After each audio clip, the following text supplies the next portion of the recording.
name again? Caleb Jackson. What is your favorite quote? All right.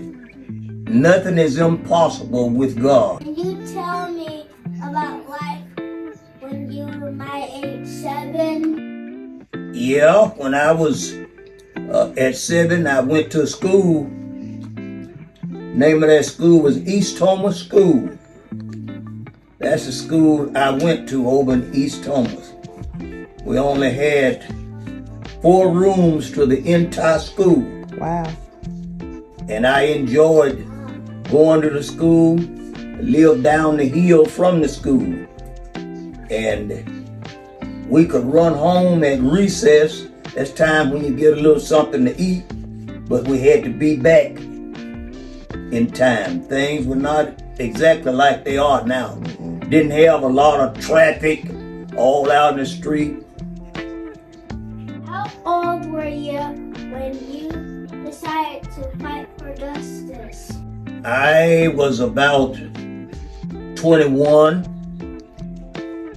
What was student life like at Miles College? Student life at Miles College was very interesting because the president out there at Miles College was interested in people being treated right and instructed us that blacks had rights just like everybody else and encouraged that we had to study real hard to show ourselves approval.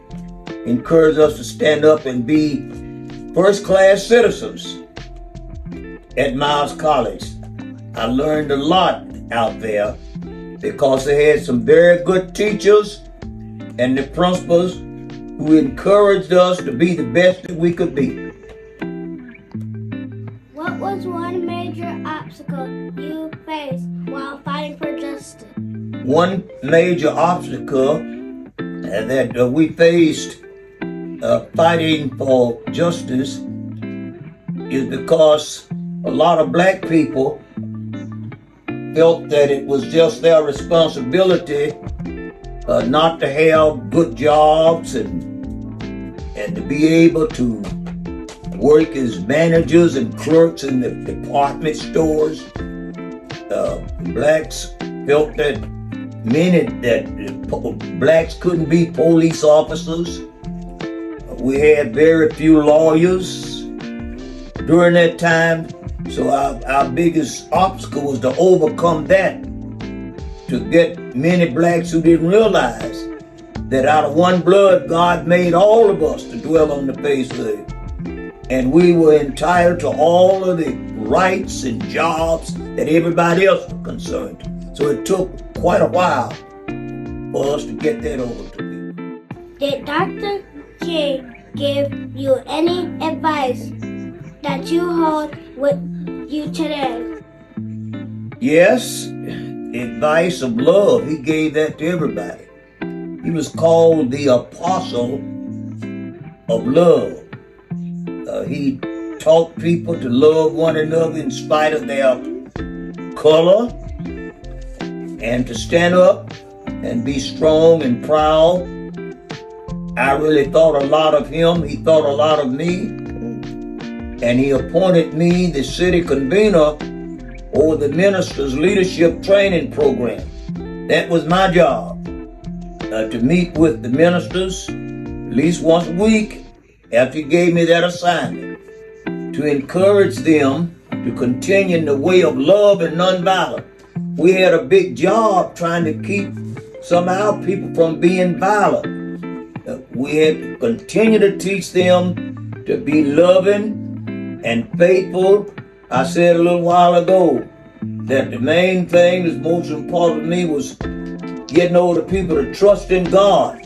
We did that, and I worked in that particular area, and because Dr. King saw I was working in it hard like some of the rest of them, we were very, very close. I was put on his staff, and it was one of my responsibilities to try to help keep things nonviolent. that way. And God blessed me to be the last person with him the last time he was in Birmingham, before he lost his life. And he encouraged me to try to keep things lined up, non-violent. Matter of fact, he did that to everybody everywhere he went. And you can't forget him for that. But he didn't teach hate. He taught love. I might add this.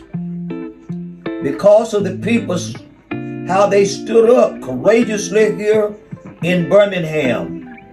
The civil rights bill for this entire nation came out of Birmingham because of how the black and people and a few other whites stood up, fighting against injustice and segregation, protesting against the segregated toilets and water fountains and lunch counters, where many of us went to jail just for sitting at the lunch counter. Many of us went to jail just for saying it's wrong for blacks to pay their money to ride the bus and have to get up and give other people our seats. I was sentenced to 6 months in hard labor, fined $500 and fired for my job just for speaking the truth. Something you won't find written too much. I haven't seen it written yet, the whole truth, because a lot of people don't know. Yeah. The Selma to Montgomery Voters' Right March was first discussed here in Birmingham. Wow. We discussed that during the civil rights struggle at the close of the night. Now we occupy positions of leadership just like everybody else. We work together throughout the entire life of the city.